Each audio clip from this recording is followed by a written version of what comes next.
ప్రియమైనటువంటి సహోదరి సహోదరులారా, మీ అందరికీ యేసుక్రీస్తు నామములో హృదయపూర్వక వందనాలు తెలియజేస్తూ ఉన్నాను. ఈ యొక్క సమయంలో ఈ ఆదివారం ప్రభు దినమందు దేవుని ఆత్మతో సత్యముతో ఆరాధించడం సంతోషకరమైన విషయం. దేవుని సన్నిధిలోనికి వచ్చినట్టు మిమ్మల్ని అందరిని కూడా అభినందిస్తూ ఉన్నాను. ఈ సమయంలో మరొక అంశాన్ని మనం నేర్చుకోబోతూ ఉన్నాం ఈరోజు. అదేమిటంటే టూ ఫ్యామిలీస్, రెండు కుటుంబాలు అనే అంశాన్ని మీ ముందు ఉంచుతూ ఉన్నాను. రెండు కుటుంబాలు. సహోదరి సహోదరులారా, రెండు కుటుంబాలు నేను మీకు పరిచయం చేయబోతూ ఉన్నాను. రెండు కుటుంబాలను తెలియజేయబోతూ ఉన్నాను. ఒకటి భౌతిక సంబంధమైన కుటుంబము, ఇంకొకటి ఆత్మ సంబంధమైన కుటుంబము. ఈ రెండు కుటుంబాలు, భౌతిక సంబంధ కుటుంబము, ఆత్మ సంబంధ కుటుంబాన్ని పోలుస్తూ మీకు 12 విషయాలు నేను మీకు తెలియజేస్తాను, గమనించవలసిందిగా కోరుతూ ఉన్నాను. ఈ రెండు కుటుంబాల గురించి, భౌతిక సంబంధమైన కుటుంబం ఒకటి, ఆత్మ సంబంధమైన కుటుంబం ఒకటి. ఈ రెండు కుటుంబాల నుంచి ప్రత్యేకంగా ఈ రెండు కుటుంబాలకు సంబంధించి 12 విషయాలు అర్థం చేసుకోవాలని, గ్రహించాలని కోరుతూ ఉన్నాను. 12 విషయాలు జాగ్రత్తగా వినండి, ఆ విషయాలు గమనించండి. ఎక్కడెక్కడైతే లోపాలనియో వాటిని దిద్దుకోవలసినటువంటి వారమై ఉన్నాము. రెండు కుటుంబాల గురించి మనం చూస్తూ ఉన్నాం. సహోదరి సహోదరులారా, మొట్టమొదటి విషయం ఏంటంటే ఈ రెండు కుటుంబాలకు సంబంధించిన విషయం. మనతో 12 విషయాలు ఉన్నాయి కదా, ఈరోజు కొన్ని విషయాలు, వచ్చే కుడికిలో కొన్ని విషయాలు నేర్చుకుందాం. మొట్టమొదటి విషయం ఏంటంటే మానవునికి ఉన్నటువంటి భౌతిక సంబంధమైన కుటుంబము, మానవునికి ఉన్నటువంటి ఆత్మ సంబంధమైన కుటుంబము, ఈ రెండు కూడా దేవుడు ఏర్పాటు చేశాడు. కుటుంబానికి మూలము దేవుడు. కుటుంబాన్ని దేవుడు ప్లాన్ చేశాడు. కుటుంబాన్ని దేవుడు మనిషికి ఏర్పాటు చేశాడు అనే విషయాన్ని మీకు తెలియజేస్తూ ఉన్నాను. మొట్టమొదటి కుటుంబం ఏంటంటే దేవుడు ఏర్పాటు చేసిన మనిషికి భౌతిక సంబంధమైన కుటుంబము, ఫిజికల్ ఫ్యామిలీ. మొట్టమొదటిగా మీరు బైబిల్ తీయగానే మొదటి అధ్యాయంలోనే ఫస్ట్ ఫ్యామిలీని మీరు చూడొచ్చు. ఆదికాండం తీయగానే మొదటి అధ్యాయంలో ఎవరు? ఆదాము, హవ్వ. ఆ తర్వాత వారికి దేవుడు ఇచ్చినటువంటి కుమారులు కయీను, హేబెలుతో దేవుడు ఒక కుటుంబాన్ని ఏర్పాటు చేశాడు. మొట్టమొదటే దేవుడు ఏమని చెప్పాడంటే, ఆదామును మొదలు చేసిన తర్వాత నరుడు ఒంటరిగా ఉండుట మంచిది కాదు అని దేవుడు తెలియచేశాడు. మరి మంచిదేంటి? ఒంటరిగా ఉండటం మంచిది కాదంటే మరి మంచిదేంటి? కుటుంబము. మనిషికి కుటుంబం అనేటువంటిది ఇంపార్టెంట్, అవసరము. కుటుంబము అవసరం. అందుకని మనిషి కుటుంబ జీవి. మనిషి లోకంలో జీవించడానికి కుటుంబం కావాలి. ఉదాహరణకి ఒక వ్యక్తి ఉన్నాడు, అతనికి భార్య ఉన్నది, పిల్లల్నిచ్చాడు దేవుడు. ఆ తరువాత అనుకోని రీతిలో యాక్సిడెంట్ జరిగింది. తన భార్య చనిపోయింది యాక్సిడెంట్లో, పిల్లలు చనిపోయారు, ఈయన ఒక్కడు మిగిలి ఉన్నాడు.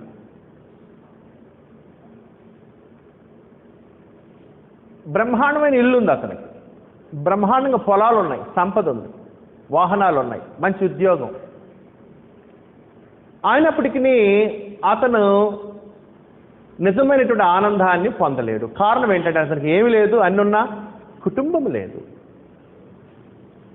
అతన్ని గనక సరైన రీతిలో ఆదరించకపోతే, అతనికి గనక దేవుని జ్ఞానం లేకపోయినట్లయితే వెంటనే చెడు అలవాట్లకి, దురలవాట్లకి లోనవటము, దుఃఖం పడి, బాధపడి, తినక అన్ని పెరిగి షుగర్ లెవెల్స్, చనిపోవటానికి కూడా అవకాశం ఉంది. కారణం ఏంటంటే కుటుంబము అంత ప్రాధాన్యమైనది మనిషి జీవితంలో. మనిషి ఒంటరిగా జీవించలేడు. కొంతమంది మీతో అనుంటారు, ఒంటరితనం భరించలేకపోతున్నానండి అని. అందుకని సహోదరి సహోదరుల, కుటుంబము ప్రాముఖ్యమైనది. కుటుంబానికి మూలము దేవుడు. దేవుడు మొట్టమొదటి కుటుంబ వ్యవస్థను ఏర్పాటు చేశారు. కుటుంబము దేవుని వ్యవస్థ, గాడ్స్ ఇన్స్టిట్యూషన్. కుటుంబం డివైన్ ఇన్స్టిట్యూషన్, దేవుడు ఏర్పాటు చేసింది కుటుంబం. అందుకని కుటుంబాన్ని మనం ప్రేమించాలి, కుటుంబాన్ని గౌరవించాలి, కుటుంబానికి ప్రాధాన్యత ఇవ్వాలి.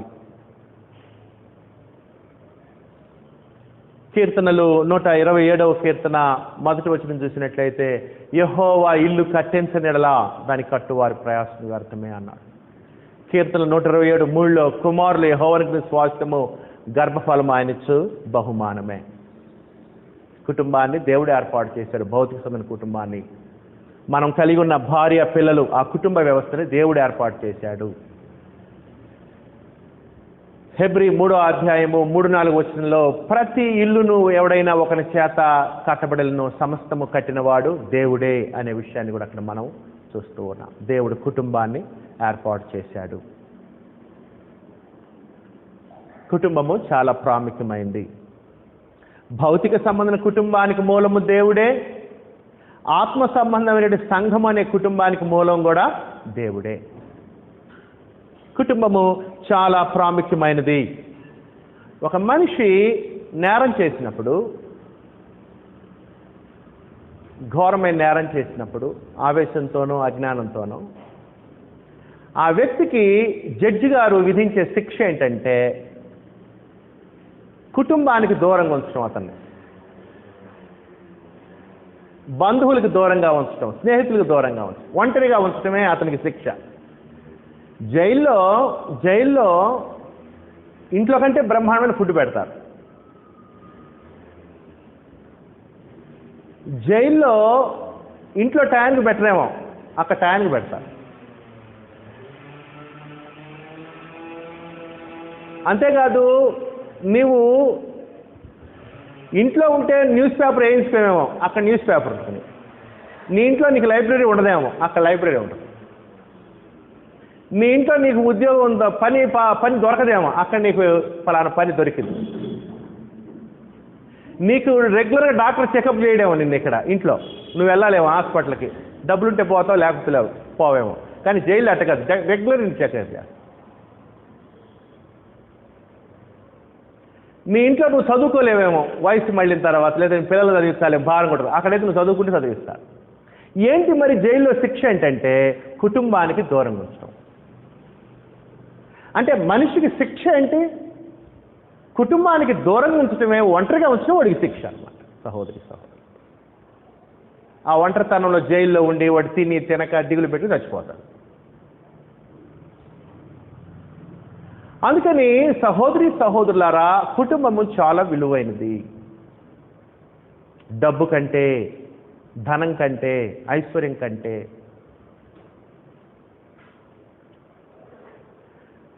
కుటుంబం ఉంటే గుడిసెలో ఉన్న సంతోషంగా ఉంటాడు. కుటుంబం లేకుండా పెద్ద భవనంలో ఉన్న ఒంటరితనం భరించలేడు మనిషి. సరే, అంత ప్రాముఖ్యమైనది కుటుంబము. ఇటువంటి గొప్ప కుటుంబాన్ని దేవుడు మనకు ఏర్పాటు చేశాడు. కుటుంబాన్ని ప్రేమించాలి, గౌరవించాలి. దేవుని ఏర్పాటు చేసింది కాబట్టి దేవుని కృతజ్ఞతలు చెల్లించాలి కుటుంబం పట్ల. దేవుని నియమాలేంటి కుటుంబంలో మనం అనుసరించాలి. ఇది దేవుడు ఏర్పాటు చేసిన భౌతిక సంబంధమైన కుటుంబము. అట్లనే దేవుడు మానవ జాతి కొరకు, మానవ జాతి తన యొద్ద నుంచి దూరం అయిపోయినప్పుడు, పాపం ద్వారా, చెడును ప్రేమించడం ద్వారా, చెడు అలవాట్ల ద్వారా దేవునికి దూరమై ఇష్టానుసారంగా జీవిస్తున్నప్పుడు, దేవుడు మానవులను ప్రేమించి పాపినటువంటి మానవుణ్ణి తనతో సమాధానపరచడానికి ప్రభువైన క్రీస్తుని లోకానికి పంపించి మనిషి యొక్క పాపాన్ని క్రీస్తు మీద వేసి, క్రీస్తులో మనిషి యొక్క పాప శిక్షను, పాప రుణాన్ని తీర్చి, దూరమైన మానవులారా మీరు క్రీస్తు శిలువ రక్తంలో బాప్తిసం కొడుకు నా దగ్గర రండి, నేను మిమ్మల్ని మరలా కుటుంబంగా చేసుకుంటాను, ఆత్మ సంబంధమైన కుటుంబంగా చేసుకుంటానని దేవుడు క్రీస్తు యేసు ద్వారా ఆత్మ సంబంధమైన కుటుంబాన్ని ఏర్పాటు చేశాడు. సంఘము దేవుని యొక్క ఆత్మ సంబంధమైన కుటుంబమైనది. దేవుని కుటుంబము సంఘము. ఇది ఆత్మ సంబంధమైంది. ఇది కూడా ఈ కుటుంబం యొక్క ఆత్మ సంబంధమైన సంఘం అనే కుటుంబం యొక్క మూలం కూడా దేవుడే. దేవుడే దీన్ని ఏర్పాటు చేశాడు. జగత్తు పునాది వేయబడక మునిపే క్రీస్తు యేసునందు దేవుడు కుటుంబాన్ని, సంఘాన్ని ఏర్పాటు చేసుకున్నాడని పౌలు తెలియజేశారు. ఎఫెసీయులకు రాసిన పత్రిక 3వ అధ్యాయంగా తీసినట్లయితే 8 నుంచి 11 వచనాలు కంఠస్థ వచనాలు. ఎఫెసీయులకు రాసిన పత్రిక 3వ అధ్యాయం. ఎఫెసీయులకు రాసిన పత్రిక చదివేటప్పుడు మీరు దేవుని కుటుంబము, ఆత్మ సంబంధమైన దేవుని సంఘం ఎంత ప్రాముఖ్యమైంది, దేవుని సంఘము, దేవుని కుటుంబము, క్రీస్తు సంఘము ఎంత ప్రాముఖ్యమైంది అని తెలుసుకోవాలంటే ఎఫెసీయులకు రాసిన పత్రిక చదవాలి. ఎఫెసీ 3వ అధ్యాయంలో 8-11 వచనాల్లో దేవుడు క్రీస్తునందు ఈ కుటుంబాన్ని ఏర్పాటు చేశాడు జగత్తు పునాది వేయబడక మునిపే అనే విషయాన్ని ఇక్కడ పౌలు తెలియజేస్తూ ఉన్నాడు. ఎఫెసీ 3:8-11 వచనాలు కంఠస్థ వచనాలు, సంఘం యొక్క విలువను తెలియజేసే వచనాలు. దేవుడు మన ప్రభు అయిన క్రీస్తు యేసునందు చేసిన నిత్య సంకల్పము చొప్పున, అది సహోదరుల, క్రీస్తు యేసునందు చేసిన నిత్య సంకల్పము, నిత్యత్వంలో జగత్ పునాది వేయబడక మునిపే దేవుడి ప్లాన్ కలిగి ఉన్నాడు. క్రీస్తు శిలువ రక్తంలో మానవ జాతి యొక్క పాపాలు కడిగి తన కుటుంబంగా చేసుకోవాలని, కుమార్తెగా చేసుకోవాలని దేవుడు మన ప్రభువుని క్రీస్తు యేసునందు చేసిన నిత్య సంకల్పము చొప్పున పరలోకములో ప్రధానులకును అధికారులకును సంఘము ద్వారా తన యొక్క నానా విధమైన జ్ఞానం ఇప్పుడు తెలియపడవలను ఉద్దేశించి శోధింపశక్యము కాని క్రీస్తు ఐశ్వర్యమును అన్యజనులలో ప్రకటించుటకును సమస్తమును సృష్టించిన దేవుని యందు పూర్వకాలము నుండి మరుగై ఉన్న ఆ మర్మము, సంఘము మర్మమైనది. క్రీస్తు యొక్క సంఘము మర్మము తర్వాత దేవుడు అపోస్తుల ద్వారా బయలుపరిచాడు. మర్మమును గురించిన ఏర్పాటు ఏటిదో అందరికీ తేటపరచుటకును పరిశుద్ధులందరిలో అత్యల్పుడు నాకు ఈ కృపను అనుగ్రహించాను. ఇక్కడ సంఘము ద్వారా తన యొక్క జ్ఞానం తెలియాలని దేవుడు యొక్క నిత్య సంకల్పం ఉన్నది సంఘము అనే విషయాన్ని ఇక్కడ మనం చూస్తాం. క్రీస్తు యొక్క సంఘము దేవుని నిత్య సంకల్పము, సంఘము దేవుని కుటుంబము. 1 కొరింథీ 3:9 సంఘం ఏమని పిలువబడింది? దేవుని గృహము అని పిలువబడింది. కొరింథీయులకు రాసిన మొదటి పత్రిక 3వ అధ్యాయము 9వ వచనం, మేము దేవుని జత పనివారమై ఉన్నాము, మీరు, అదిగో సంఘాన్ని ఏమన్నాడు చూడండి, దేవుని వ్యవసాయమును దేవుని గృహమునై ఉన్నారు, దేవుని ఇల్లై ఉన్నారు. సంఘము దేవుని ఇల్లు, దేవుని గృహము, దేవుని కుటుంబము, సంఘము. కొరింథీయులకు రాసిన 2వ పత్రిక 6వ అధ్యాయము, సంఘము దేవుని కుటుంబము, దేవుని కుమారులు కుమార్తెలు అని చెప్పాడు. చూడండి, కొరింథీయులకు రాసిన 2వ పత్రిక 6వ అధ్యాయము 16-18. కొరింథీయులకు రాసిన 2వ పత్రిక 6వ అధ్యాయం 16-18. కొరింథీయులకు రాసిన 2వ పత్రిక 6వ అధ్యాయం 16-18. దేవుని ఆలయమునకు విగ్రహములతో ఏమి పొందిక మనము జీవముగల దేవుని ఆలయమై ఉన్నాము. అందుకు దేవుడు ఇలాగ సెలవిచ్చున్నాడు, నేను వారిలో నివసించి సంచరింతును, నేను వారి దేవుని, వారు నా ప్రజల యందురు. కావున మీరు వారి మధ్య నుండి బయలువెడలి ప్రత్యేకముగా ఉండి అపవిత్రమైన దాన్ని ముట్టకుడని ప్రభువు చెప్పుచున్నాడు. మరియు నేను మిమ్మల్ని చేర్చుకొందును, జార్జోండమ్మ, మీకు తండ్రినైందును, మీరు నాకు కుమారులను కుమార్తెలైందురని సర్వశక్తి గల ప్రభువు చెప్పుచున్నాడు. మనం దేవుని కుమారులు కుమార్తెలము, సంఘము దేవుని కుమారులు కుమార్తెలు. క్రీస్తు యొక్క రక్తంలో తన పాపాలు కడుక్కొని దేవుని గురించి, ఆయన కుమారుని క్రీస్తు గురించి, క్రీస్తు యొక్క శిలువ మరణం తెలుసుకొని పాపులు అని గ్రహించి క్రీస్తుని ప్రభుగా ఒప్పుకొని పాప విషయంలో మనసు మార్చుకొని క్రీస్తు మన కొరకు చనిపోయే సమాజం తిరిగి లేచేటప్పుడు మనం కూడా చనిపోయే సమాజం తిరిగి లేచి బాప్తిసంలో దేవుని కుటుంబంలో కుమారులుగా కుమార్తెలుగా చేర్చబడుతూ ఉన్నాము. దేవుని కుటుంబము ఇది ఆత్మ సంబంధమైన కుటుంబము, ఇది ఆత్మ సంబంధమైనటువంటి కుటుంబము. ఈ విధంగా సహోదరి సహోదరులారా, దేవుడు మానవ జాతికి రెంటిని అందుబాటులోకి తెచ్చాడు. ఒకటి భౌతిక సంబంధమైన కుటుంబము, రెండవది ఆత్మ సంబంధమైన కుటుంబము. ఆత్మ సంబంధమైనటువంటి కుటుంబము. ఒకటి దేవుడు మూలం, దానికి దేవుని ఏర్పాటు కుటుంబము. రెండవది రెండవ కుటుంబము ఆత్మ సంబంధమైన కుటుంబం, దీనికి కూడా మూలము, దీన్ని కూడా ప్లాన్ చేసింది జగత్ పునాది వేయబడక మునిపే మరి ఏర్పాటు చేసిన దేవుడు అనే విషయాన్ని కూడా మనం చూస్తున్నాం. అపోస్తల కార్యం 3:24లో మరి పాత నిబంధనలో ఈ సంఘము ప్రవచించబడిందని కూడా అక్కడ పేతురు తెలియజేశాడు. చూడండి, అపోస్తల కార్యం 3:24. ఆత్మ సంబంధమైన కుటుంబము, సంఘము అనేటువంటి కుటుంబము దేవుని నిత్య సంకల్పంలో ఉన్నది. పాత నిబంధనలో ప్రవక్తల ద్వారా కూడా ప్రవచింపజేశాడంట. అపోస్తల కార్యం 3:24 వచ్చిన చూడండి. అపోస్తల కార్యములు 3:24. మరియు సమూయేలు మొదలుకొని ఎందరు ప్రవక్తలు ప్రవచించిరో వారందరూ ఈ దినమును గురించి ప్రకటించారు. ఈ దినం అంటే ఆ పెంతెకోస్తు దినం. పెంతెకోస్తు దినం 3,000 మంది క్రీస్తు యొక్క సువార్తను విని నమ్మి బాప్తిస్మ రక్షణ పొందారు. ఆత్మసమైన కుటుంబంలో క్రీస్తు యొక్క సంఘంలో ఆయన చేత చేర్చబడ్డారు. దేవుని సంఘంలో, దేవుని కుటుంబంలో వారు చేర్చబడినట్లుగా మనం చూస్తూ ఉన్నాం. అందుకని సహోదరి సహోదరులారా, క్రీస్తు యొక్క సంఘము దేవుని కుటుంబము. క్రీస్తు తన స్వరక్తం చేత కొన్న సంఘము దేవుని కుటుంబము అనే విషయాన్ని మర్చిపోవద్దు. క్రీస్తు యొక్క సంఘము, మత శాఖలు దేవుని కుటుంబాలు కాదు. బ్యాప్టిస్ట్ సంఘం దేవుని కుటుంబం కాదు, అది మనిషి స్థాపించింది. బైబిల్లో కనపడదు మీకు. లూథర్ సంఘము దేవుని కుటుంబం కాదు, అది మనుషులు స్థాపించిన మత సంస్థలు. రోమన్ క్యాథలిక్ సంఘము దేవుని కుటుంబం కానేరదు, ఎందుకంటే ఇది బైబిల్లో ఉండదు. అవన్నీ మనుషులు స్థాపించినటువంటి సంఘాలు. క్రీస్తు తన స్వరక్తం చేత స్థాపించిన ఆయన సంఘము దేవుని కుటుంబము. దేవుని కుమారుడైన క్రీస్తు యేసు స్థాపించిందే దేవుని కుటుంబము, దేవుని యొక్క సంఘము అనే విషయాన్ని దయచేసి గమనించవలసింది కోరుచూ ఉన్నాను. ఇంకెవరైనా క్రీస్తు సంఘంలో కనుక సభ్యులు కాబట్టి నమ్మి బాప్తిస్మం తీసుకొని క్రీస్తు యొక్క సంఘంలో సభ్యులుగా చేర్చబడిన క్రీస్తు చేత దేవుని కుమారులు కుమార్తెలు కండి దేవుని కుటుంబంలో సభ్యులుగా ఉండాలని మనస్ఫూర్తిగా కోరుతూ ఉన్నాను. అందుకని మొట్టమొదటి విషయం ఏం చెప్పానంటే, భౌతిక సంబంధమైన కుటుంబము, ఆత్మ సంబంధమైన కుటుంబం, సంఘం, ఈ రెండింటినీ ఆలోచించింది, ఏర్పాటు చేసింది, స్థాపించింది దేవుడే అనే విషయాన్ని మీకు చూపిస్తూ ఉన్నాను.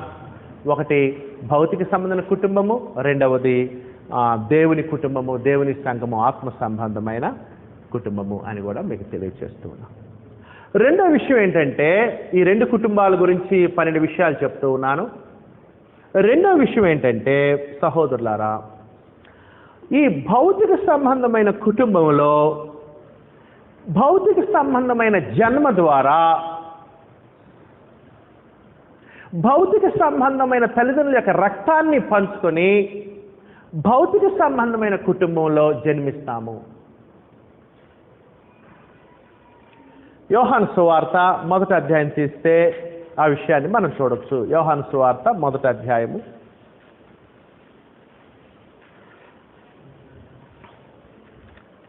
యోహాను సువార్త 1వ అధ్యాయము 12-13 వచనాలు గమనించవలసిందిగా కోరుతూ ఉన్నాను. యోహాను సువార్త 1వ అధ్యాయము 12-13 వచనాలు. బైబిల్స్ని వాళ్ళు తీసి చూడండి. దేవుని వాక్యం కలిగి ఉండటమే ఒక గొప్ప భాగ్యం, దాన్ని తీసి చూడటం ఇంకా గొప్ప భాగ్యం, దివారాత్రులు దాన్ని ధ్యానించడం ఇంకా గొప్ప భాగ్యం. యోహాను సువార్త 1వ అధ్యాయం 12-13 వచనాల్లో ఈ భౌతిక సంబంధ కుటుంబం గురించి దేవుడు ఏం తెలియజేస్తున్నాడు. 1వ అధ్యాయం 12-13. తన్ను ఎందరు అంగీకరించిరో వారందరికీ, అనగా తన నామమందు విశ్వాసముంచు వారికి దేవుని పిల్లలగుటకు ఆయన అధికారం అనుగ్రహించెను. వారు దేవుని వలన పుట్టిన వారే గాని రక్తము వలనైనను శరీరేచ్ఛ వలనైనను మనుష్యేచ్ఛ వలనైనను పుట్టిన వారు కారు. అదిగోండి 3 చెప్పాడు. రక్తము వలనైనను, అది భౌతిక సంబంధ కుటుంబం. తల్లిదండ్రుల యొక్క రక్తాన్ని పంచుకొని పుట్టేటువంటి జన్మ భౌతిక సంబంధమైన జన్మ. అందుకనే పిల్లలకి కొన్ని తల్లిదండ్రులకు ఉన్న జబ్బులు వచ్చేస్తుంటాయి ఆటోమేటిక్గా. వాళ్ళ జీన్స్ని షేర్ చేసుకొని పడుతూ ఉంటారు. రక్తం వలనైనను శరీరేచ్ఛ వలనైనను, శరీరేచ్ఛ తల్లిదండ్రుల యొక్క శరీరేచ్ఛను బట్టి వారి బంధం ద్వారా మనం ఈ లోకంలో జన్మిస్తూ ఉంటాం. శరీరేచ్ఛలను మనుష్యేచ్ఛలను, మనుషుల యొక్క కోరికలను బట్టి, ఇచ్చలను బట్టి శరీర సంబంధంగా పుట్టినవారు అన్నాడు. అందుకని శరీర సంబంధంగా మన కుటుంబంలో ఎలా జన్మిస్తామో, శరీరమైన కుటుంబంలో ఎలా సభ్యులం అవుతామో చెప్తూ ఉన్నది. అది శరీరమైన కుటుంబంలో ఎలా జన్మిస్తామంటే శరీరేచ్ఛను బట్టి, మనుష్యేచ్ఛను బట్టి, రక్తం వలన మనం ఈ కుటుంబంలో జన్మిస్తూ ఉంటాము. ఇంకొకటి, ఈ కుటుంబంలో మనం జన్మించినప్పుడు తెలియకుండా జన్మిస్తాం. ఆ కుటుంబంలో తెలియకుండా ఆ కుటుంబంలో పుడతామా, తెలియకుండా పుట్టి తర్వాత తెలుసుకుంటాం, ఓహో ఈయనమ్మా నాన్న, ఈయనమ్మా అమ్మ అని తెలుసుకుంటాం. నన్ను కన్నవాడు ఈయనా. అది శరీర సంబంధమైన కుటుంబం యొక్క కథ, విషయాలు. తెలియకుండా ఆ కుటుంబంలో సభ్యులం అవుతాం, తర్వాత తెలుసుకుంటాం. అది శరీరమైన కుటుంబం. ఆ కుటుంబంలో చాలా కొద్ది కాలమే ఉంటావు నువ్వు, 70-80 సంవత్సరాలు అంతే ఆ కుటుంబంలో. ఆ కుటుంబంలో నీ జీవితం కొద్ది కాలమే. నువ్వు బ్రతికినంత కాలమే ఆ కుటుంబంలో సంబంధాలు. చచ్చిపోతే తెగిపోతాయి సంబంధాలు మొత్తం కూడా, ఇంకేం ఉండవు. చనిపోయిన తర్వాత సంబంధాలు ఉండవు సార్ ఆ కుటుంబంతో. Just temporary family. ఈ మాంసం, ఈ దేహం ఉన్నంత వరకు దేవుడు ఏర్పాటు చేశాడు నీ క్షేమాభివృద్ధి కొరకు. ఈ శరీరమైన కుటుంబంలో నువ్వు అలా పుడతావు. శరీరమైన కుటుంబం, ఆ కుటుంబంలో, శరీరమైన కుటుంబంలో పుట్టినప్పుడు ఆ కుటుంబంలో నీకు భద్రత ఉంటుంది, కాపుదల ఉంటుంది. ఆ కుటుంబంలో నీకు ప్రేమ ఉంటుంది. ఆ కుటుంబంలో సంరక్షణ, పోషణ ఉంటుంది. తల్లిదండ్రులు నిన్ను పోషిస్తారు. ఆ కుటుంబంలో నీకు క్షమాపణ, తండ్రి తల్లిని క్షమిస్తూ ఉంటారు. ఆ భౌతికమైన కుటుంబంలో నువ్వు పెరుగుతూ ఉంటావు. ఆ తర్వాత ఇటుపక్క వచ్చి ఆత్మసంబంధ కుటుంబం దగ్గరికి వచ్చేలాగా ఇక్కడేమవుతుందంటే, ఇక్కడ తెలియకుండా పుట్టడం కాదు, తెలుసుకొని పుట్టాలి. ఇక్కడ నువ్వు ఫస్ట్ తెలుసుకోవాలి అసలు నువ్వు ఏ స్థితిలో ఉన్నావు, ఎలా దేవునికి దూరం అయ్యావు, ఎలా ఇప్పుడు నువ్వు క్రీస్తు యొక్క శిలువ రక్తంలో బాప్తిస్మం కడుక్కుంటే దేవునికి ఏమవుతావు, నువ్వు ఎలా జన్మించాలి. ఇది వాక్యమూలంగా జన్మించడం, ఇది దేవుని మూలంగా జన్మించడం, ఇది ఆత్మ సంబంధంగా జన్మించడం. ఇది తల్లిదండ్రుల యొక్క రక్తం కాదు, ఇది క్రీస్తు రక్తం ద్వారా తిరిగి జన్మించడం. ఆయన రక్తంలో పాలు పంపులు పొంది బాప్తిస్మంలో ఆత్మను శుద్ధి చేసుకుని తిరిగి జన్మించడం. యాకోబు రాసిన పత్రిక 1వ అధ్యాయము, యాకోబు రాసిన పత్రిక 1వ అధ్యాయము 18వ వచనము. యాకోబు రాసిన పత్రిక 1వ అధ్యాయం 18వ వచనము.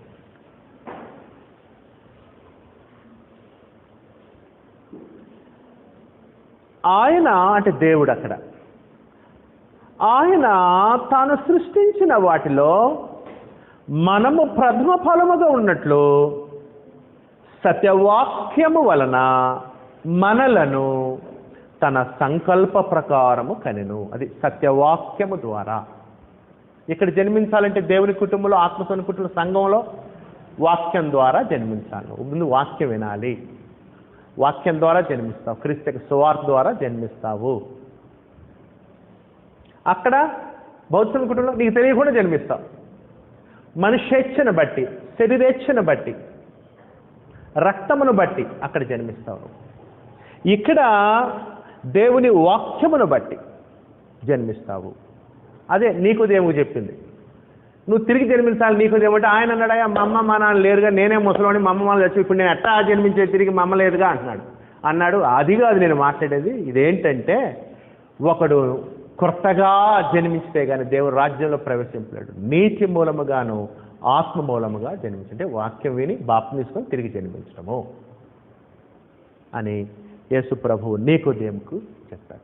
అదట్ట సాధ్యమైద్దయ్యా కొరత జన్మ? అవును సాధ్యమైంది. ఎందుకంటే నేను మోషే సర్పం ఎట్లా ఎత్తుకున్నట్లు నేను సిలువ ఎక్కిపోతున్నాను, సిలువలో పరిశుద్ధ రక్తాన్ని చిందిస్తున్నాను, ఆ రక్తంలో నువ్వు కడుక్కోవటం ద్వారా తిరిగి జన్మిస్తున్నావు అని కూడా నీకోదేముకి క్రీస్తు ప్రభు తెలియజేశాడు. కొత్త జన్మ గురించి ఎలా సాధ్యమైందో క్రీస్తు సిలువ మరణం ద్వారా. కొరింథీయులకు రాసిన మొదటి పత్రిక 4వ అధ్యాయంలో పౌలు కొరింథీయులకి అదే చెప్పాడు. కొరింథీయులు కూడా క్రొత్తగా జన్మించారంట, ఆత్మస్వర కుటుంబంలో జన్మించారు. ఎట్లా జన్మించారంట? కొరింథీయులు అంటే పౌలు సువార్త చెప్పడం ద్వారా వాక్య మూలంగా జన్మించారని చెప్పాడు. కొరింథీయులకు రాసిన మొదటి పత్రిక 4వ అధ్యాయం 15-16 చూడండి.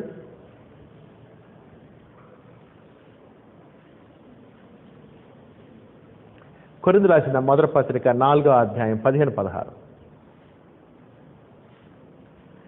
క్రీస్తునందు మీకు ఉపదేశకులు 10,000 మంది ఉన్నను, తండ్రులు అనేకులు లేరు. క్రీస్తు యేసునందు సువార్త ద్వారా నేను మిమ్మల్ని కంటిని గనుక అన్నాడు. అది చూసారా, సువార్త ద్వారా, క్రీస్తు సువార్త ద్వారా నేను మిమ్మల్ని కంటిని గనుక మీరు నన్ను పోలు నడుచుకున్న వారైన వాళ్ళని మిమ్మల్ని బతిమాలుకొనుచున్నాను. అది వాక్యం ద్వారా కనబడటం, దేవుని వాక్యాన్ని విని విశ్వసించి నమ్మి బాప్తిస్మం రక్షణ పొందటం, వాక్యం ద్వారా కనబడుట అనే విషయాన్ని మనం ఇక్కడ చూస్తూ ఉన్నాం.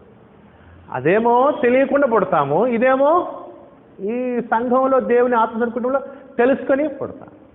అక్కడ పుట్టిన తర్వాత 78 సంవత్సరాలు దాని సంబంధం ఉంటుంది, నువ్వు బతికున్న దాకా, శరీరం ఉన్నంత వరకు, శరీరంలో ప్రాణం ఉన్నంత వరకు. ఇక్కడ జన్మించిన తర్వాత ఏంటంటే ఈ కుటుంబంలో రిలేషన్షిప్ శాశ్వతమైంది. ఇది క్రీస్తు వచ్చిన దాకా ఈ కుటుంబం భూలోకంలో ఉంటుంది, క్రీస్తు వచ్చిన తర్వాత పరలోకంలోకి వెళ్ళిపోతుంది. ఆత్మసమైన కుటుంబం ఇది, శాశ్వతమైన కుటుంబం. అది కొద్ది కాలం. అందుకని క్రీస్తు ప్రభు ఈ బండ మీద నా సంఘమును కట్టుదును, పాతాళలోక దొరలు దాని ఎదురు నిలువునేరు అంటే శాశ్వతమైందనే భావం కూడా ఆ మాటలో ఉన్నది. అందుకని సహోదరి సహోదరులారా, మనం 2 కుటుంబాలు అనే అంశాన్ని చూస్తున్నాము. శరీరమైన కుటుంబాన్ని దేవుని ఆత్మసమైన కుటుంబం సంఘం ఉందని నేను పోలుస్తూ ఉన్నాను. మొదటిగా ఏమని చెప్పానంటే, రెండిటికి ప్లాన్ చేసింది, ఎస్టాబ్లిష్ చేసింది దేవుడే, స్థాపించింది, ప్రణాళిక చేసింది 2 కుటుంబాలకి అని చెప్పాను. రెండవది శరీరమైన కుటుంబంలో ఎలా సభ్యులు అవుతావో నేను చెప్పాను. ఆత్మసమైన కుటుంబంలో సంఘంలో ఎలా సభ్యులు అవుతారో చెప్పాను. ఇక్కడ వాక్య మూలంగా విని విశ్వసించి ఆత్మ మూలముగా దేవుని మూలంగా నమ్మి బాప్తిస్మం ద్వారా ఇక్కడ మనం తిరిగి జన్మిస్తాం, సంఘంలో కుటుంబంలో సభ్యులం అవుతాము. ఆ తర్వాత 3వ విషయం ఏంటంటే, సహోదరి సహోదరులారా, 3వ విషయం, శరీర సంబంధమైన కుటుంబంలో నువ్వు పుట్టగానే ఆటోమేటిక్గా నీకు సంబంధాలు ఏర్పడతాయి. ఒక కుటుంబంలో నువ్వు పుట్టావనుకోండి, భౌతికమైన కుటుంబంలో, ఆటోమేటిక్గా నీకు సంబంధాలు ఏర్పడతాయి, రిలేషన్షిప్స్ ఏర్పడతాయి. ఉదాహరణకి భౌతిక సంబంధమైన కుటుంబంలో నువ్వు పుట్టావనుకో, నిన్ను కన్న తండ్రి వ్యక్తి ఏమో, పురుషుడేమో నీకు తండ్రి అవుతాడు. నిన్ను కన్న 9 నెలల మోసి కన్నటువంటి ఆమెమో నీకు తల్లి అయింది. నీకంటే ముందు పుట్టిన వాళ్ళేమో నీకు అన్నలు అక్కలు అవుతారు. నీ తర్వాత పుట్టిన వాళ్ళేమో నీకు తమ్ముళ్ళు చెల్లెళ్ళు అవుతారు.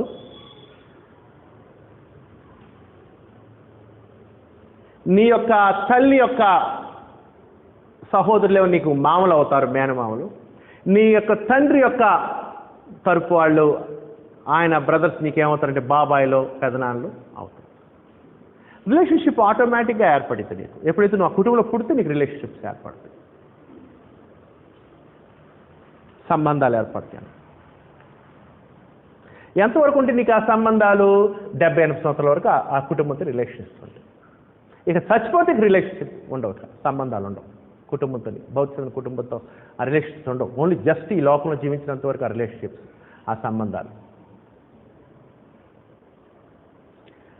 అట్లానే 3వదిగా ఆత్మసుందర కుటుంబంలో కూడా నువ్వు దేవుని వాక్యం విని క్రీస్తు రక్తంలో బాప్తిస్మం జన్మిస్తే నీకు కూడా ఇక్కడ ఆటోమేటిక్ రిలేషన్స్ ఏర్పడతాయి. As soon as you begotten by the word of God, దేవుని వాక్యం నువ్వు జన్మిస్తే చాలు, నీటిలో నుంచి బయటికి రాగానే, చచ్చిపోయే సమాజం తిరిగి క్రొత్తగా జన్మించగానే రిలేషన్షిప్స్ ఏర్పడతాయి. ఏంటి ఆ రిలేషన్షిప్స్ అంటే, దేవుడు నీకు తండ్రి అవుతాడు. అంతకుముందు నువ్వు తండ్రి అని పిలవలేవు. నువ్వు బాప్తిస్మం తర్వాత దేవుడితో నీకు ఏర్పడే రిలేషన్షిప్ ఏంటంటే, ఆయన నీకు తండ్రి అవుతాడు, నువ్వు ఆయన కొడుకు అవుతావు. జన్మించావు కదా ఆయనకి, ఆయన వాక్య మూలంగా జన్మించావు కదా. అందుకని నాయనా తండ్రి, అబ్బా తండ్రి అని మొరపెట్టుతున్నాము అన్నాడు రోమిలకు రాసిన పత్రిక. అందుకని తిరిగి జన్మిస్తే ఇటువంటి రిలేషన్షిప్ దేవునితో ఏర్పడుతుంది. నీ కొరకు సిలువలో చనిపోయిన క్రీస్తు యేసు, దేవుని కుమారుడు క్రీస్తు యేసు నీకేమవుతాడంటే సహోదరుడు అవుతాడు. క్రీస్తు యొక్క సహోదరి సహోదరులుగా ఉంటాం మనం.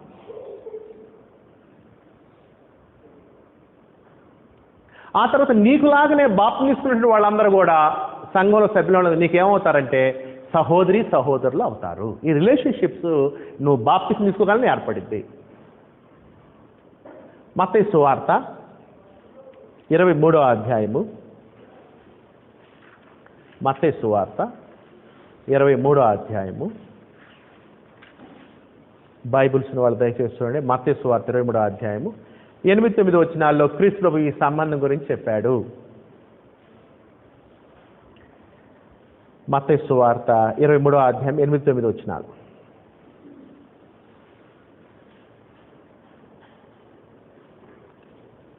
మీరైతే బోధకులని పిలువబడొద్దు, ఒక్కడే మీ బోధకుడు, మీరందరూ సహోదరులు. అదిగోండి. మరియు భూమి మీద ఎవరికైనా తండ్రి అని పేరు పెట్టవద్దు, ఒక్కడే మీ తండ్రి, ఆయన పరలోకమందున్నాడు. మరియు మీరు గురువులని పిలువబడదు, క్రీస్తు ఒక్కడే మీ గురువు. అది చూసారా, క్రీస్తు మనకి గురువు అవుతాడు, ప్రభు అవుతాడు, అంతేకాదు సహోదరుడు అవుతాడు, దేవుడు మనకు తండ్రి అవుతాడు, మిగతా వాళ్ళు మనకు సహోదరి సహోదరులు అవుతారు. హెబ్రీయులకు రాసిన పత్రికలో క్రీస్తు మనల్ని ఏమని పిలుస్తున్నాడో చూడండి. అక్కడ హెబ్రీ 2వ అధ్యాయము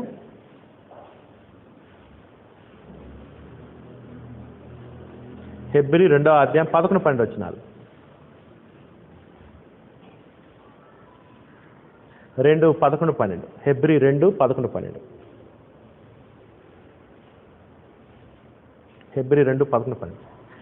పరిశుద్ధపరచు వారికిని పరిశుద్ధపరచబడి వారికిని అందరికీ ఒక్కటే మూలము. ఈ హేతువు చేతను వారిని సహోదరులని పిలుచుటకు ఆయన సిగ్గుపడక, క్రీస్తు మనల్ని సహోదరులు అని పిలవడానికి సిగ్గుపడట్లేదంట. నీ నామమును అంటే దేవుని నామాన్ని, తండ్రి నామాన్ని నా సహోదరులకు ప్రచురపరచను.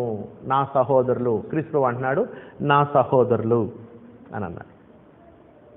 అందుకని సహోదరి సహోదరులారా, ఇటువంటి సంబంధం మనకు ఏర్పడుతుంది.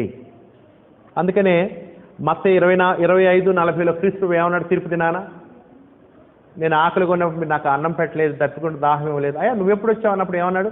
మిక్కిలి అల్పులైన ఈ నా సహోదరులకి మీరు చేయలేదు కనుక నాకు చేయనట్టే అన్నాడు. అంటే క్రైస్తవులకి సహాయం చేయలేదు కాబట్టి నువ్వు చేయనట్టే, తోటి సంఘంలో సభ్యులకు నువ్వు చేయలేదు కాబట్టి నాకు చేయలేదు, నా సహోదరులు అని అక్కడ క్రీస్తు ప్రభు కూడా తెలియజేస్తూ ఉన్నాడు. ఈ విధంగా సహోదరి సహోదరులారా, మనము ఆత్మ సంబంధ కుటుంబంలో సంఘంలో సభ్యులు అయినప్పుడు, తిరిగి జన్మించినప్పుడు దేవుడు మనకు తండ్రి అవుతాడు, క్రీస్తు మనకు సహోదరుడు అవుతాడు, అంతేకాదు ప్రభువు కూడా అవుతారు. అంతేకాదు మనకంటే మనతో పాటు బాప్తిస్మం మనకు ముందుగానే తర్వాత కానీ బాప్తిస్మం మనకు సహోదరి సహోదరులు అవుతారు. ఇటువంటి సంబంధం ఉన్నది. స్త్రీలైతే దేవుని కుమార్తెలు అవుతారు, పురుషులైతే దేవుని కుమారులు అవుతారు. ఇటువంటి సంబంధం దేవుని సంఘంలో, దేవుని కుటుంబంలో ఉన్నది అనే విషయాన్ని మీకు తెలియజేస్తూ ఉన్నాను. యోహాను రాసిన మొదటి పత్రిక 3వ అధ్యాయంలో చూడండి ఎంత చక్కగా చెప్పాడు యోహాను ఈ విషయాలు.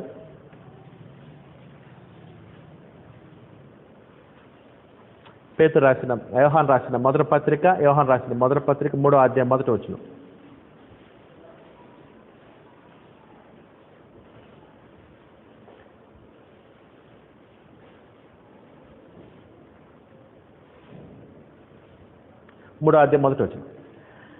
మనము దేవుని పిల్లలమని పిలువబడినట్లు, అదిగో ఏమని పిలువబడాలి మనం? దేవుని పిల్లలం. తండ్రి మనకెట్టి ప్రేమను అనుగ్రహించిన చూడుడి, మనము దేవుని పిల్లలమే. ఈ హేతువు చేత లోకం మనల్ని ఎరుగదు, ఏలియన్ గది ఆయన ఎరుగలేదు. ప్రియులారా, ఇప్పుడు మనము దేవుని పిల్లలమై ఉన్నాము. అది దేవుని పిల్లలు, దేవుని కుమారులం కుమార్తెలము అని పిలువబడుతూ ఉంటారు సహోదరి సహోదరు. చూసారా? అందుకని బాప్తిసం పొందిన తర్వాత, అంతకుముందు రక్షణ పొందిన వారు, అట్లానే బాప్తిసం క్రీస్తు యొక్క సంఘంలో సభ్యులైన వారు ఏమవుతారు? సహోదరి సహోదరులు. కొంతమంది నన్ను ఏమంటారంటే బ్రదర్ అంటారు, విహుతాన్ని ఏమంటారంటే వదినమ్మ అంటారు. ఏమండి, వ్యూహిత కూడా ఏమైతే మీకు బాప్తిసం తీసుకుంటే సహోదరు అయింది. ఇది ఆత్మసంబంధ కుటుంబంలో ఆ రిలేషన్షిప్ ఇక్కడ రాకూడదు. శరీర సంబంధ కుటుంబంలో వదిన అన్న భార్య, వదిన తమ్ముడు భార్య, మరదలు, ఈ రిలేషన్షిప్ ఇక్కడ రాకూడదు. అది శరీర సంబంధ కుటుంబ రిలేషన్షిప్స్ అవి. ఆత్మసంబంధ కుటుంబంలో, దేవుని కుటుంబంలో, దేవుని సంఘంలో బాప్తిసం పొందిన మందనం సహోదరి, వందనాలు బ్రదర్, వందనాలు సిస్టర్, అంతే. ఆత్మసంబంధ కుటుంబం. నువ్వు బాప్తిసం తీసుకున్న తర్వాత నన్నే వందనాలు బ్రదర్, వందనాలు వదినమ్మా అన్నావు అనుకో, నువ్వు ఏ కుటుంబం అది? అది శరీర సంబంధ కుటుంబం లెక్కలో నువ్వు మాట్లాడుతున్నట్టు. అందుకని సహోదరి సహోదరులారా, ఈ సంబంధాన్ని మనం తెలుసుకోవాలి. ఉదాహరణకి మా మామగారు ఉన్నారు ఇక్కడ, ఆయన ప్రార్థనకు పిలుస్తున్నాను అనుకోండి, నేనేమని చెప్పాలి? మా మామగారు వచ్చి ప్రార్థన చేస్తున్నారు అనేకంటే, మా మామగారు మరియు క్రీస్తునందు సహోదరులు వచ్చి ప్రార్థన చేయవలసిన కోరు. ఎందుకంటే ఆత్మసంబంధ కుటుంబం ఒక రిలేషన్షిప్ ఉందన్నమాట. అందుకని ఆ అవగాహన మనం కలిగి, నేను సువార్తలకు అదే చెప్తాను. సువార్తికులు కార్యక్రమం నడిపించేటప్పుడు, ఇతరులను పిలిచేటప్పుడు మా బావ వచ్చి ప్రార్థన చేస్తాడు, మనొచ్చి ఈ రిలేషన్షిప్పే కాదు, తెలుసుకున్న రిలేషన్షిప్ని, ఆత్మసంబంధ సంబంధాన్ని వేరు చేయాలి. మా బావగారు శరీరరీత్యా మరియు క్రీస్తుని సహోదరులు అలాంటి వారు వచ్చి ప్రార్థన చేయవలసింది కోరుచు ఉన్నారు. ఆ రిలేషన్షిప్ శరీర సంబంధ సంబంధం ఉంది, ఆత్మ సంబంధ సంబంధం ఉంది అనేటువంటి అవగాహనలోనికి ఎదగాలి సహోదరి సహోదరులని మనము. శరీర సంబంధమైన సంబంధం కంటే కూడా ఆత్మ సంబంధ రిలేషన్షిప్ చాలా ఉన్నతమైంది. ఇది శాశ్వతమైంది, ఇది అక్షయమైంది, నిత్యత్వంతో కూడినటువంటిది ఈ దేవుని కుటుంబం, సంఘం అనేటువంటి సంబంధం. ఈ మాట గుర్తుంచుకోండి, మనసులో పెట్టుకోండి. రక్త సంబంధమైన కుటుంబం పరలోకంలో ఉండదు, ఇక్కడే ఉండేది. ఆత్మసంబంధ కుటుంబం పరలోకంలో ఉంటుంది. అది దేవుని కుటుంబానికి, క్రీస్తు యొక్క సంఘం ఆత్మసంబంధ కుటుంబానికి ఉన్న ఆధిక్యత. ఇది శాశ్వతమైనది. ఈ రిలేషన్ ఇది కొద్ది కాలం. అందుకని బైబిల్లో మీరు చూస్తే శరీర సంబంధమైన కుటుంబం కంటే ప్రాధాన్యత ఆత్మసంబంధ కుటుంబానికి ఇస్తూ ఉంటారు. అసలు ప్రభువైన క్రీస్తే మాదిరి దానికి. ఇంట్లో ఉన్నాడు, వాళ్ళు వచ్చారు, తల్లి ఆ సహోదరులు వచ్చారు, మేము వచ్చామని చెప్పాయి మా అబ్బాయికి అన్నారు. వచ్చారయ్యా మీ తల్లి నీ సహోదరులు వచ్చి నీ కోసం వెయిట్ చేస్తున్న బయట. అప్పుడు క్రీస్తు ఏమన్నాడు? అదే ఆయన గబగబ వాక్యం చెప్పకుండా ఆపేసి బైబిల్ పక్కన పెట్టి పరిగెత్తలు. ఆయన ఏం చేశాడు? ఆయన నా సహోదరి ఎవరు, నా తల్లి ఎవరు, నా సహోదరులు ఎవరు, దేవుని వాక్యం విని దాని ప్రకారం చేయవారే నా సహోదరి. వాడు ఉండమని చెప్పండి అక్కడ కాసేపు, వాక్యం అయిన దాకా అన్నాడు. అందుకని సహోదరి సహోదరులారా, ఆ వ్యత్యాసాన్ని మనం కలిగి ఉండాలి. ఆ వ్యత్యాసాన్ని మీరు భార్యాభర్తలు ఉండొచ్చు, భార్యాభర్తలు అయిన ఇద్దరు బాప్తిస్మం తర్వాత ఇంకొక సంబంధం కూడా ఏర్పడింది. ఏంటంటే సహోదరి సహోదరు, క్రీస్తునందు ఆత్మ సంబంధ కుటుంబ సభ్యులు కూడా సహోదరి సహోదరు. అటువంటి ఆలోచన మనం కలిగి ఉండాలి. శరీర సంబంధాలు వేరు, ఆత్మసంబంధం తిరిగి జన్మించిన సంబంధాలు వేరు. ఆ వ్యత్యాసాన్ని మర్చిపోకూడదు. ఆ వ్యత్యాసాన్ని మనం తెలుసుకోవాలి, గ్రహించాలి. దేవుడు ఏర్పాటు చేసిన సంబంధాలు. భౌతికమైన కుటుంబంలో జన్మించగల నీకు ఎట్లా సంబంధాలు ఏర్పడతాయి, అట్లనే ఇక్కడ కూడా ఆత్మసంబంధ కుటుంబంలో జన్మించగానే దేవుడు నీకు తండ్రి అవుతాడు, నువ్వు ఆయన కుమారుడు అవుతావు, కుమార్తె అవుతావు. నాయనా తండ్రి అని మొరపెట్టే గొప్ప భాగ్యం నీకున్నది. నాతో పాటు దయచేసి గలతీయులకు రాసిన పత్రిక తీయండి సహోదరి సహోదరులారా. ఈ మాట గుర్తుంచుకుని, నమ్మి బాప్తిసం పొందకుండా దేవుణ్ణి నాయనా తండ్రి అని పిలవద్దు. పిలిస్తే నీకు నేనెప్పుడు తండ్రిని అయ్యానరా అంటాడు దేవుడు. మీరు రోడ్డు మీద వెళ్తున్నాను అనుకో, ఎవరన్నా నాన్న డబ్బులు అన్నారు అనుకో, అసలు నువ్వెప్పుడు నా కొడుకు పోయావు, నేనెప్పుడు నిన్ను కాను, అసలు నీకు నాకేం సంబంధం రా, నా కొడుకైతే ఇట్లా అడుక్కోడరా అని అంటాం కదా. అట్లానే నువ్వు నమ్మి బాప్తిసం తీసుకోకుండా, రక్షణ పొందకుండా, క్రీస్తు యొక్క సంఘంలో సభ్యులు కాకుండా నాయనా తండ్రి అని దేవుని మొరపెట్టే ఆధిక్యత లేదు, ప్రార్థన చేసే ఆధిక్యత లేదు. గలతీయులకు రాసిన పత్రిక 4వ అధ్యాయము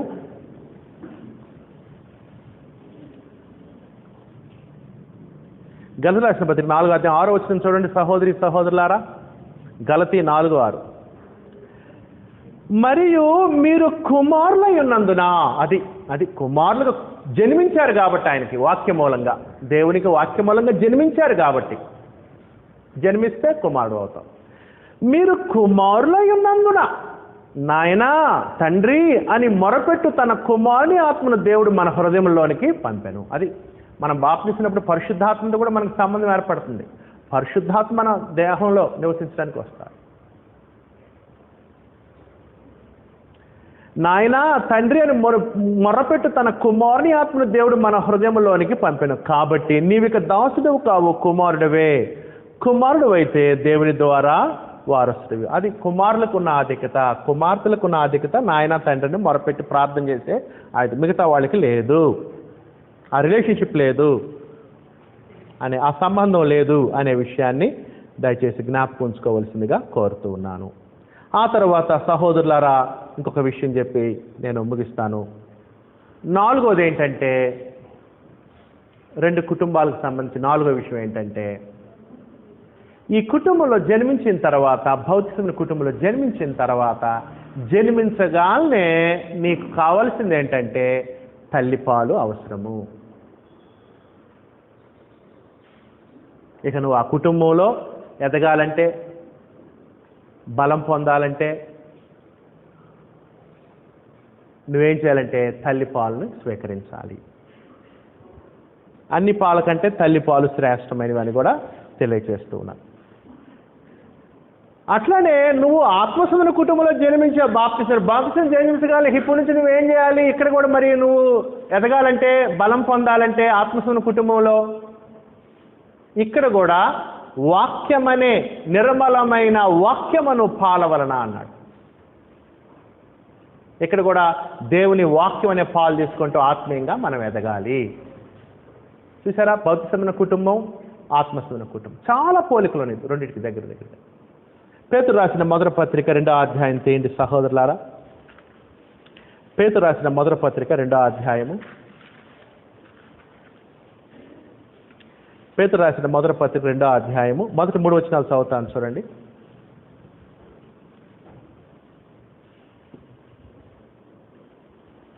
పేతురు రాసిన మొదటి పత్రిక 2వ అధ్యాయము. పేతురు రాసిన మొదటి పత్రిక 2వ అధ్యాయం మొదటి 3 వచనాలు.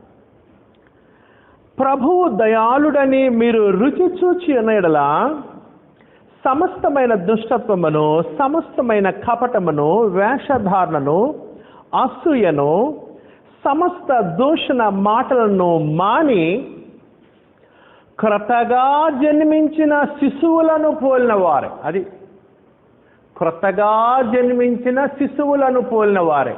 క్రొత్తగా శిశువు జన్మిస్తే ఏం చేస్తాడు? ఎక్కువ పాలు తాగుతూ ఉంటాడు. ఏడుస్తున్నాడు అనుకోండి, ఏమి చేసినా మాండు, పాలిస్తే ఆగిపోతాడు.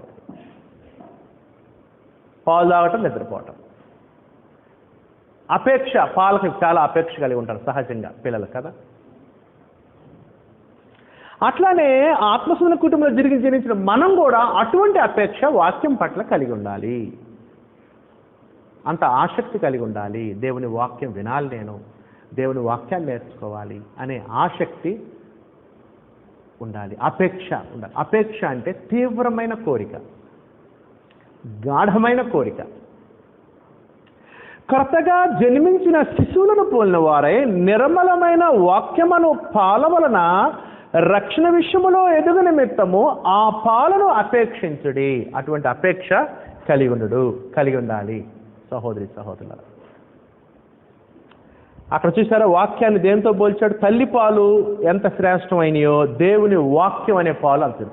నిర్మలమైన అంటే పవిత్రమైన, నిర్మలమైన వాక్యము అను పాల వలన, ఈ ఆత్మసంబంధ కుటుంబంలో పాలు వాక్యం. రక్షణ విషయంలో ఎదుగు నిమిత్తము, అక్కడ కూడా మనం ఏం చేయాలి? ఎదగాలి. ఇక్కడ కూడా ఎదగాలి. ఇక్కడ ఎదగాలంటే వాక్యాన్ని, రక్షణ విషయంలో ఎదుగు నిమిత్తం ఆ పాలను, వాక్యమును అపేక్షించుడి. తీవ్రమైన కోరిక కలిగి ఉండండి, గాఢమైన కోరిక కలిగి ఉండండి వాక్యం పట్ల. అప్పుడు మీరు ఎదుగుతారు, బలం పొందుతారు. ఎదుగుతారు అనే విషయాన్ని ఇక్కడ మనము చూస్తూ ఉన్నాము. అట్లానే ఎట్లయితే ఇక్కడ ఎదిగే కొద్ది బలమైన ఆహారం అవసరమో అట్లానే ఇక్కడ కూడా ఆత్మీయ కుటుంబంలో ఎదిగేటప్పుడు వాక్యం పాలగా చెప్పబడింది, అంతేకాదు బలమైన ఆహారంగా కూడా చెప్పబడింది. వాక్యం బలమైన ఆహారంగా కూడా చెప్పబడింది. చూడండి ఈ వచనాలు నాతో పాటు మీరు కొరింథీయులకు రాసిన మొదటి పత్రిక 3వ అధ్యాయము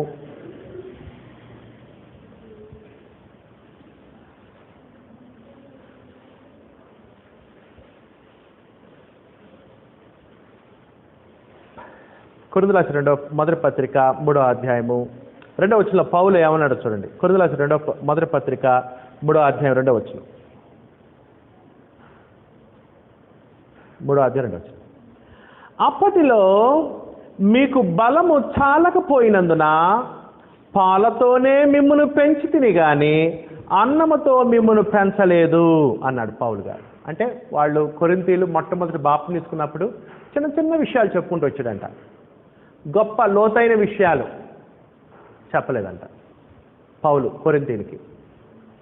అంటే వాక్యం క్రొత్తగా రక్షణ పొందిన వారికి చెప్పొచ్చు, ఇదే వాక్యము ఆత్మీయంగా బలంగా ఉన్న వాళ్ళకి ఒక బలమైన ఆహారంగా లోతైన విషయాలను కూడా వాక్యం ద్వారా చెప్పవచ్చు. వాక్యం రెండిటిగా పనిచేయగలదు, పాలుగా పనిచేయగలదు, బలమైన ఆహారంగా పనిచేయగలదని పౌలు మాటలను బట్టి మనకి అర్థమవుతుంది. ఆ ఆహారాన్ని మనం అపేక్షించాలి. ఆ హెబ్రీ రాసిన పత్రికలో కూడా అదే విషయాన్ని చెప్పాడు పౌలు. హెబ్రీ 5వ అధ్యాయము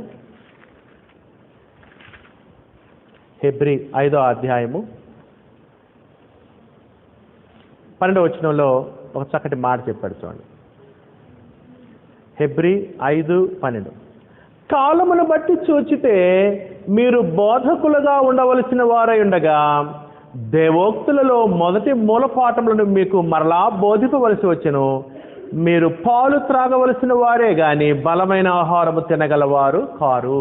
అంటే అర్థం ఏంటంటే ఎదిగే కొంది పాలు విడిచి ఏం చేస్తారు? ఆహారాన్ని తింటారు. అట్లనే వాక్యంలో కూడా ఎదిగే కొంది లోతైన విషయాలు దేవుని యొక్క వాక్యంలో నేర్చుకొని అంతేకాదు కాలం గడిచే కొంది ఏమవ్వాలి? వాక్యం విని విని విని విని విని విని నువ్వు కూడా ఇతరులకు బోధించే స్థాయికి, ఉపదేశించే స్థాయికి ఎదగాలి.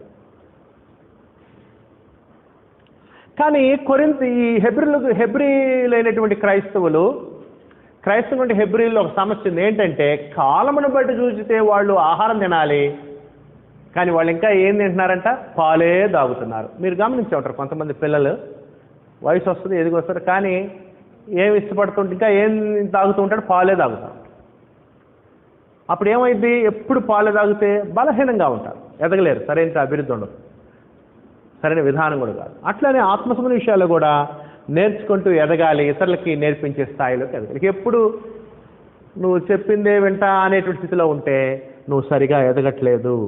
విషయాలు నువ్వు విన్న తర్వాత దేవుని విషయాలు ఇతరులకు కూడా తెలియజేసే స్థాయికి, నేర్పించే స్థాయికి ఎదగాలి అనే విషయాన్ని ఇక్కడ మనం చూస్తున్నాం. అందుకని ఈ రెండు కుటుంబాల్లో పాలు ఏంటో, వాక్యం ఏంటో నేను మీకు తెలియజేస్తాను. ఆ తర్వాత సహోదరులారా, ఐదో విషయం ఏంటంటే, ఈ రెండు కుటుంబాల్లో ఐదో విషయం ఏంటంటే, ప్రతి కుటుంబంలో కూడా ఒక క్రమము ఉంటుంది. ఆర్డర్ ఆఫ్ అథారిటీ, అధికార క్రమం ఉంటుంది కుటుంబంలో. కుటుంబంలో దేవుడు ఏర్పరిచిన అధికార క్రమం ఏంటి? భౌతికమైన కుటుంబంలో చూడండి, నాతో పాటు మీరు బైబిల్స్ ఉన్న వాళ్ళు భౌతికమైన కుటుంబంలో అధికార క్రమం ఏంటి? దేవుడు ఏర్పరిచిన అధికార క్రమం. ఎఫెసీయులకు రాసిన పత్రిక 5వ అధ్యాయంలో మీరు చూస్తే అధికార క్రమం, కుటుంబంలో అధికార క్రమం, భౌతికమైన కుటుంబంలో 5వ అధ్యాయము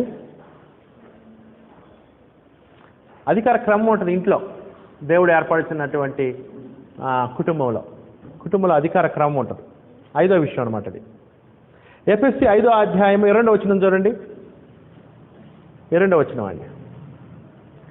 స్త్రీలారా, ప్రభువునకు వలె మీ సొంత పురుషులకు లోబడుడి.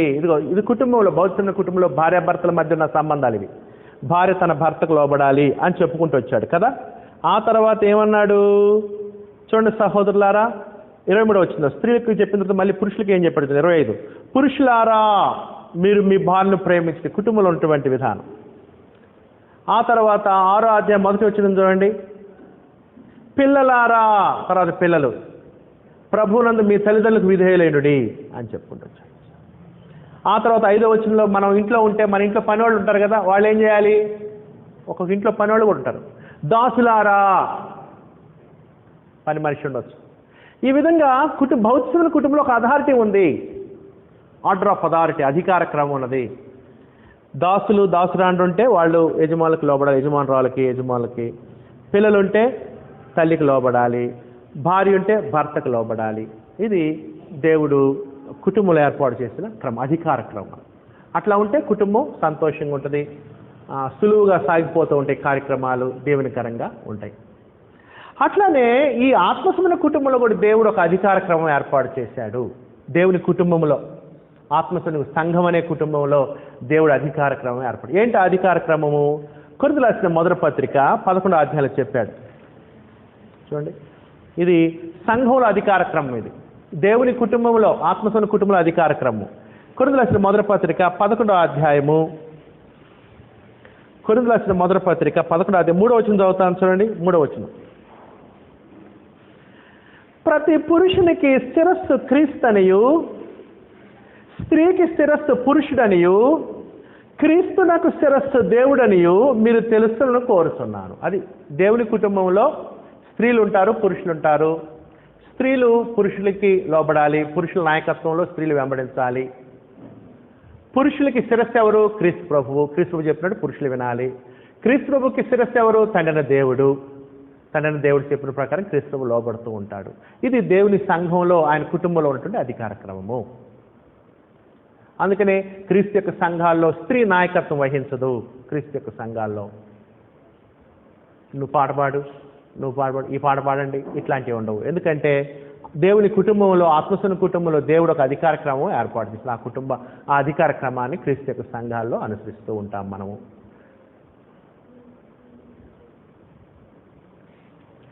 అంతేకాదు సంఘంలో ఇంకొక అధికార క్రమం ఏంటంటే, హెబ్రీయులకు రాసిన పత్రిక 13వ అధ్యాయంలో చెప్పాడు. సంఘంలో మరి సువార్తికులు ఉంటారు, సంఘంలో పరిచారకులు ఉంటారు, సంఘంలో పెద్దలు కూడా ఉంటారు, కాపర్లు. వాళ్ళనే సంఘము కాపర్ల యొక్క మాటలు వినాలంట. కాపర్లు అంటే సంఘ పెద్దలు. పెద్దలంటే వాళ్ళకి కొన్ని అర్హతలు ఉండాలి, 22 అర్హతలు ఉండాలి వాళ్ళకి.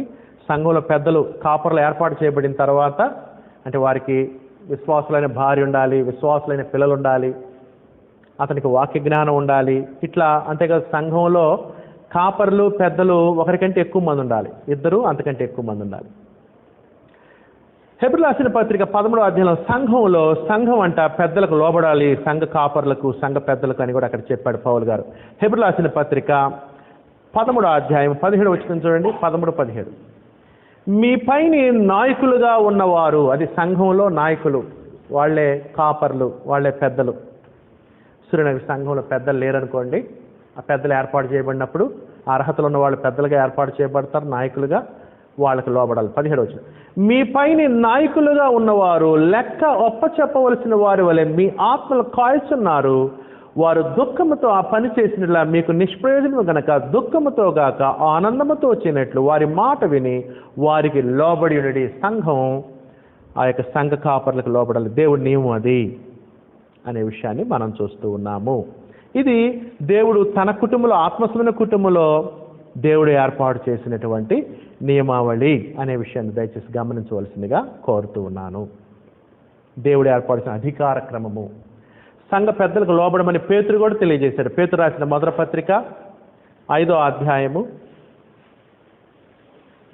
5వ అధ్యాయం మొదటి 3 వచనాలు చూడండి. ఇక్కడ పేతురు క్రైస్తవులకు రాస్తూ సంఘంలో ఉన్న పెద్దలకు లోబడమన్నాడు. 5వ అధ్యాయము మొదటి 3 వచనాలు. తోటి పెద్దను, పేతురు కూడా పెద్దగా పనిచేశాడు సంఘంలో. క్రీస్తు శ్రమలను గురించిన సాక్షిని బయలుపరచబడబోవు మహిమలో పాలువాడినైన నేను మీలోని పెద్దలను హెచ్చరించున్నాను. బలిమి చేత కాక దేవుని చిత్త ప్రకారము ఇష్టపూర్వకంగాను దుర్లాభాపేక్షతో కాక సిద్ధ మనసుతోనూ మీ మధ్యనున్న దేవుని మందను, సంఘాన్ని, ఆత్మసూన కుటుంబాన్ని పై విచారణ చేయుచు దాన్ని కాయుడి. మీకు అప్పగింపబడిన వారిపైన ప్రభువునైనట్టుండక మందకు మాదిరిగా ఉండి. ప్రధాన కాపురి ప్రత్యక్షమైనప్పుడు మీరు వాడబారిన మహిమా కిరీటం పొందురు. చిన్నలారా, మీరు పెద్దలకు లోబడినడి. అది సంఘంలో సంఘ సభ్యులు, సంఘ పెద్దలకు, సంఘ నాయకులకి, కాపర్లకి లోబడి ఉండాలి. మీరందరూ ఎదుటివాని ఎడల దీన మనస్సును వస్త్రం ధరించుకుని మిమ్మల్ని అలంకరించుకునుడి అని కూడా ఇక్కడ సంఘంలో పెద్దలకు లోబడాలనేటువంటి విషయాన్ని పేతురు ఇక్కడ తెలియజేస్తూ ఉన్నారు. ఇది సంఘంలో అధికార క్రమము. సహోదరి సహోదరు, ఈ విధంగా దేవుని అధికార క్రమాన్ని కనుక అనుసరించినప్పుడు ఆ కుటుంబంలో ఒక అధికార క్రమం ఉంటే అభివృద్ధి ఉంటుంది, సంతోషం ఉంటుంది, సమస్యలు సులువుగా సాగిపోతూ ఉంటాయి, పరిష్కారం అవుతూ ఉంటాయి. అట్లనే సంఘంలో కూడా దేవుని అధికార క్రమానికి లోబడినప్పుడు సంఘంలో కూడా క్షేమాభివృద్ధిని మనం చూస్తాము. అంతేకాదు సంఘంలో కూడా మరి సమస్యలు ఉండవు, పరిష్కారం అవుతూ ఉంటాయి. మరి దేవునికి మహిమకరంగా మనం జీవించగలము అనే విషయాన్ని మీకు తెలియజేస్తూ ఉన్నాను. ఇవ్వండి సహోదరి సహోదరులకు 5 విషయాలు చెప్పాను నేను మీకు. 2 కుటుంబాలు అనే అంశంలో మొత్తం 12 విషయాలు ఉన్నాయి. ఒక 5 విషయాలు చెప్పాను. ప్రభు చిత్తం అయితే రాబోయేటువంటి రోజుల్లో, రాబోయేటువంటి ఆదివారం మరలా ఇంకొన్ని విషయాలు, శిరస్సున్న కుటుంబము, దేవుని ఆత్మసున్న సంఘం అనే కుటుంబానికి ఉన్నటువంటి కొన్ని పోలికలు ఇంకొన్ని నేను చెప్తాను. ఇంతవరకు కూడా ఎంతో ఆసక్తిగా విన్నందుకు మీ అందరి కృతజ్ఞతలు తెలియజేస్తూ నా యొక్క మాటల్ని ముగిస్తూ ఉన్నాను.